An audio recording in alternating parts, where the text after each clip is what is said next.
Utilisée depuis la nuit des temps, la terre crue reste le matériau de construction le plus répandu à travers le monde.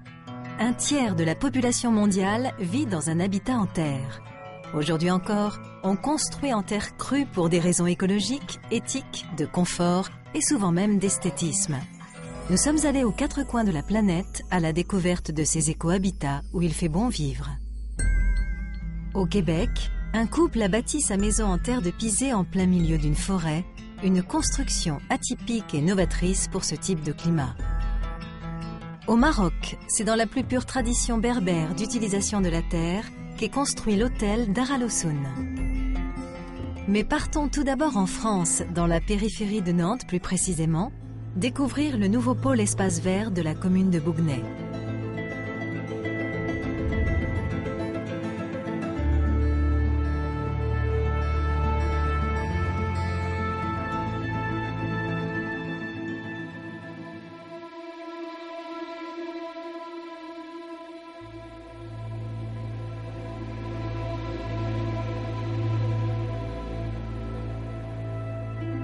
Dans la région nantaise, à Bouguenais, le service municipal des espaces verts et naturels, trop à l'étroit dans ses anciens bâtiments, déménage et s'offre un profond lifting. Désormais, l'équipe de 30 agents municipaux cohabite dans un bâtiment à énergie positive. Sa structure en ossature bois de près de 400 mètres carrés est intégralement recouverte de panneaux solaires avec une étonnante spécificité, des murs en terre comme cloison intérieure, véritable hommage aux ressources locales. Il y a un cachet, il y a une odeur. L'odeur, c'est bon, on ne l'aurait pas à la télé, l'odeur. Hein. Mais l'odeur de roseau, un petit peu de terre, un petit peu humide, c'est l'odeur de marais qu'on a dans la vallée de la Loire, à Bouguenais. Là. Bon, on la ressent le matin de bonne heure. Et on a cette odeur quand on rentre. Hein, et là, c'est l'esprit un petit peu de l'environnement qu'on a et qu'on essaye de préserver sur la commune, quoi.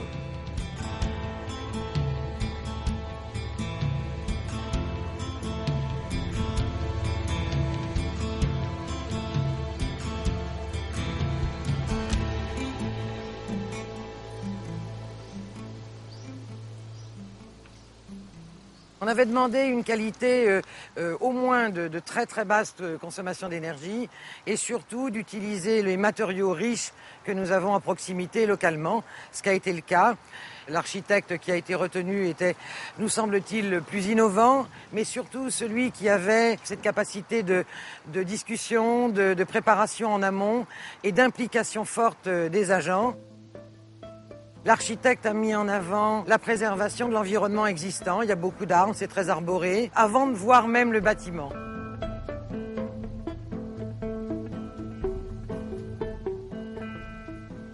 On a essayé de voir qu'est-ce qui pouvait faire la spécificité de ce projet. Étant à Bouguenais en bordure de Loire, ils ont conservé la culture de la production du roseau pour en faire des clôtures dans les zones inondables. Il avait une idée déjà de mur en terre. Et nous, on avait déjà le travail du roseau, le travail de l'osier qu'on savait faire pour faire des palissades autour de notre parc ornithologique. Quand on a vu ça, on s'est dit, cette clôture-là, peut-être que nous, on pourrait, d'une manière ou d'une autre, conserver ce savoir-faire-là et l'adapter à la construction du bâtiment.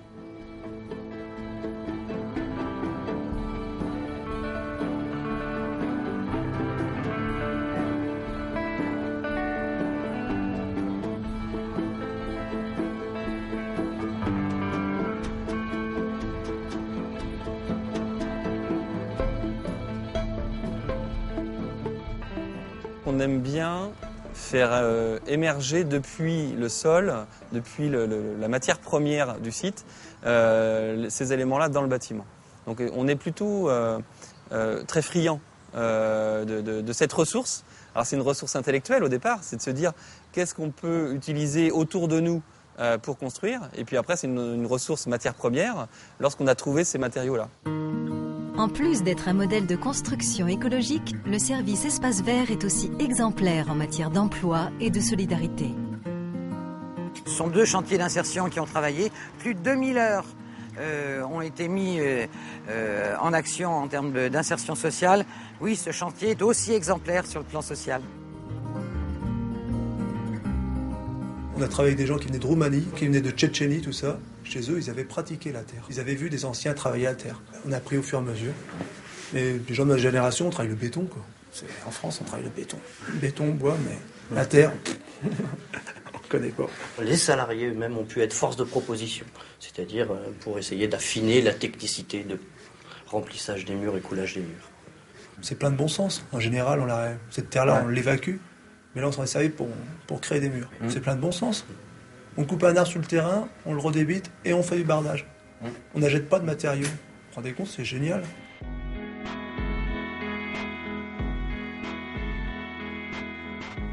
Ici, on se situe finalement au centre de l'organisation. On a pu mettre en place les hangars qui sont ici. Donc ces hangars-là existaient déjà sur l'autre parcelle et donc ont été démontés et remontés avec cette forme de U qui permettent de refermer la cour et sont en vision directe depuis les bureaux et depuis l'atelier. Comme ça, on a un espace centripète qui permet vraiment à l'ensemble des personnes de pouvoir communiquer, dialoguer au cours de la journée.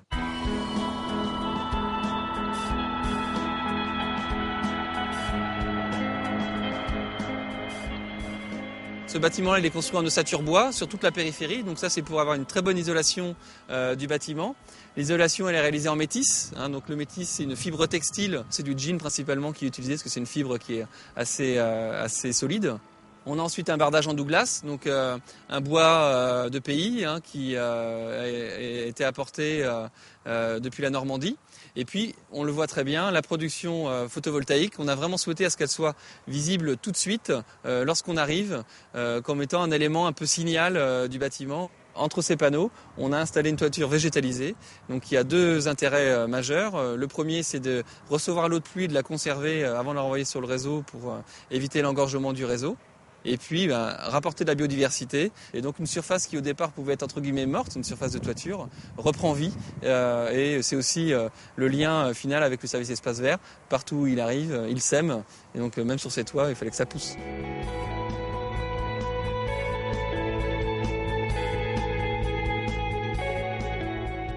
On est au cœur du bâtiment et c'est pour ça qu'on voit ces murs en terre là. 20 cm d'épaisseur de terre qu'on a coulé par le haut pour pouvoir vraiment avoir cette inertie. Et donc ce qu'on voit très très bien ici à Florent, c'est donc l'osier et le roseau. Leur rôle, c'est vraiment d'accumuler l'ensemble des calories qui sont générées par notamment les apports solaires ou le chauffage. Ils permettent de garder la température et puis de la rétrocéder à l'espace à vivre au quotidien. On est quasiment plein sud sur l'ensemble du bâtiment bureau, à la fois pour la production d'électricité, grâce aux panneaux photovoltaïques, et puis pour essayer vraiment de recevoir le plus de soleil dans des périodes où ça peut faire un apport pour le chauffage. Peut-être que le plus surprenant, c'est simplement de dire que c'est la terre qu'on avait sous les pieds. Parce qu'on ne soupçonne pas que les ressources qu'on a autour de nous sont vraiment un potentiel très très important à intégrer dans la construction.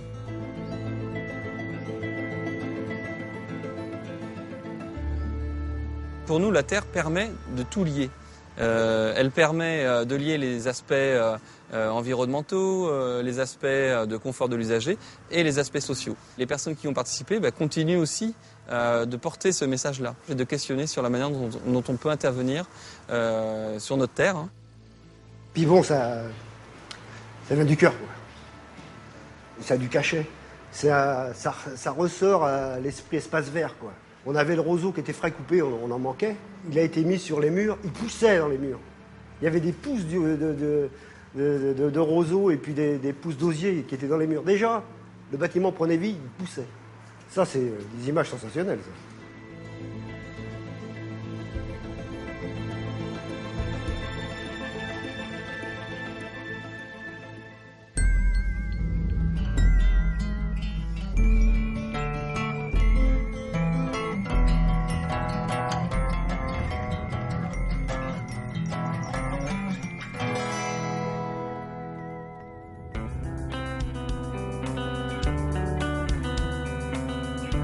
Bart et Mélissa se sont installés à Hudson, une petite ville paisible du Québec située à seulement quelques encablures de Montréal.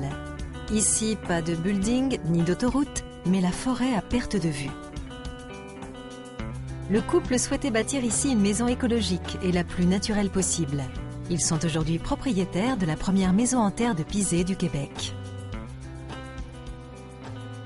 Nous avons construit une maison en terre de pisé en partie pour être exposé à des éléments sains, à des murs, à des planchers, puis à un toit qui ne dégage pas d'éléments qui pourraient être malsains pour la santé, des produits chimiques. Très inspiré par le projet de Bart et Melissa, l'architecte Katarina Czernacek a très vite pensé à la terre de pisé. Une solution durable et responsable, mais jusque-là peu courante dans la région. Les techniques de terre de pisé sont des techniques très anciennes. Elles proviennent surtout de l'Afrique. Il y en a au Maroc, en Asie aussi. Les murs en terre de pisé sont écologiques parce que c'est un produit naturel, local. C'est vraiment la terre qui provient d'une carrière à 20 km d'ici. La composition de la terre, vraiment, ça peut varier. Donc la roche, le sable, il peut y avoir de l'argile. C'est des matières inorganiques de terre. Il y a 5% de ciment dans ces murs-ci pour vraiment le côté structural, pour que ça tienne ensemble. Présentement, c'est une technique de construction qu'on utilise en Colombie-Britannique, dans le sud et l'ouest des États-Unis, en Californie.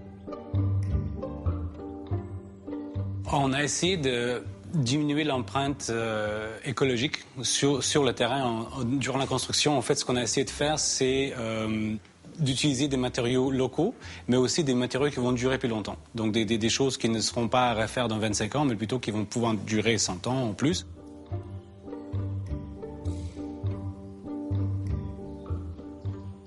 Ce mur-là est un mur qui fait partie de la structure de la maison. Ce mur-là est exposé aux fenêtres sur le versant sud, donc permet de réchauffer la maison. Donc c'est une masse thermique qui se réchauffe avec la lumière du soleil.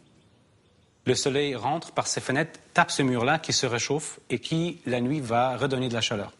En été, il y a un petit toit qui est par-dessus les fenêtres et le soleil qui est plus haut à ce moment-là va être bloqué par le toit et les murs deviennent en fait plus refroidissants. Donc ça équilibre la température de toute la maison.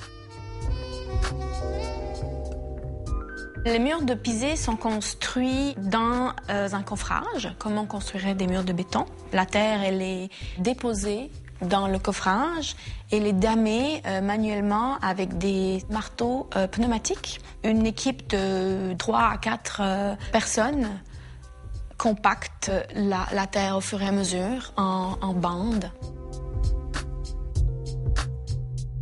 On ne peut pas faire de trou dans le mur de pisé parce que c'est un matériel qui s'effrite. Donc, si on faisait un trou, ce serait difficile à contrôler. Puis par la suite, c'est pas vraiment possible de le fermer. Il fallait faire des coffrages spéciaux pour les prises de courant et les interrupteurs.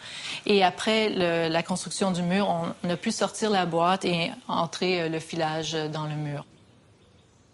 Pendant le séchage du mur, il y a des sels qui sont apportés à la surface du mur. Donc, c'est encore actif beaucoup plus longtemps que du béton, par exemple. Et ça va laisser des traces blanches à la surface du mur. Nous avons opté pour garder ça naturel. Donc, à la limite, on peut l'enlever avec un linge humide au besoin.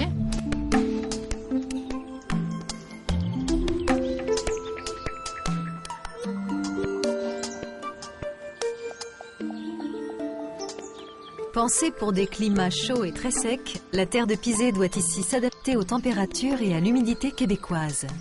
Le défi pour les murs extérieurs, c'était d'intégrer un système de drainage pour la possibilité de condensation.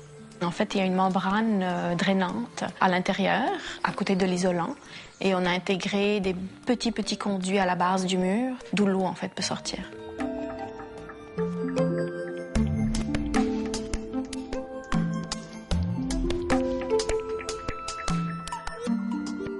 Dans la cuisine, on a pu récupérer une partie du cèdre de la maison qui était anciennement sur le terrain et on s'en est servi pour les portes dans la maison, pour les portes-armoires dans la cuisine.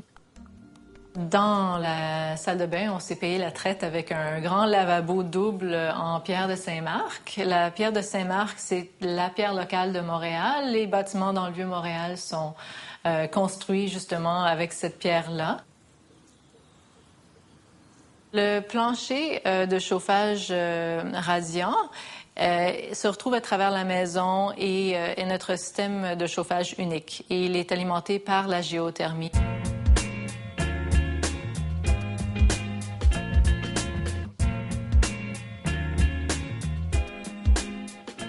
En utilisant le chauffage radiant, les murs vont absorber cette chaleur-là et vont agir comme une chaufferette naturelle très agréable.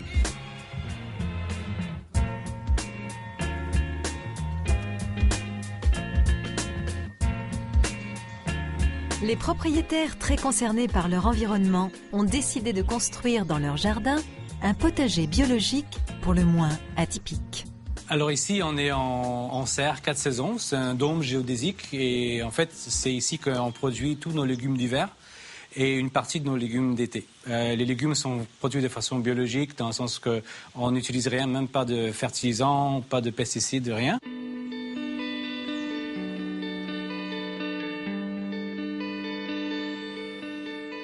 Quand les gens rentrent dans la maison, ils ont vraiment l'impression de rentrer presque dans un arbre ou dans un organisme. Je crois que c'est à cause de la combinaison des matériaux qui en font partie. Ces matériaux-là sont naturels, organiques, ne dégagent pas d'odeur offensive et nous donnent vraiment un plaisir tout simplement à être dans la maison. On est très fiers de partager ça avec nos invités et de vivre ça tous les jours.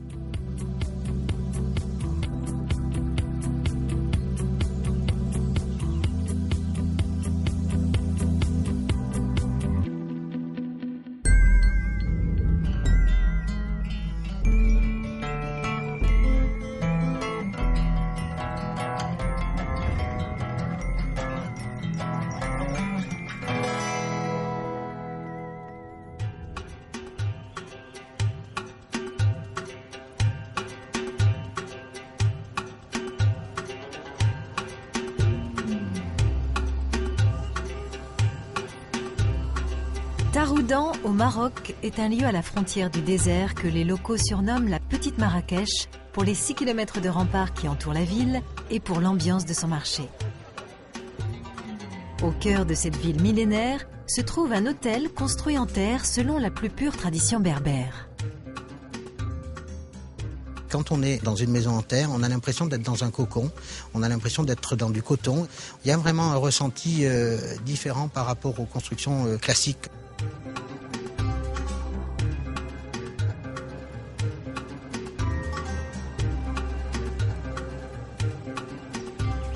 Le propriétaire des lieux s'est lancé le défi de créer des chambres d'hôtes éco-responsables, mêlant tradition et confort.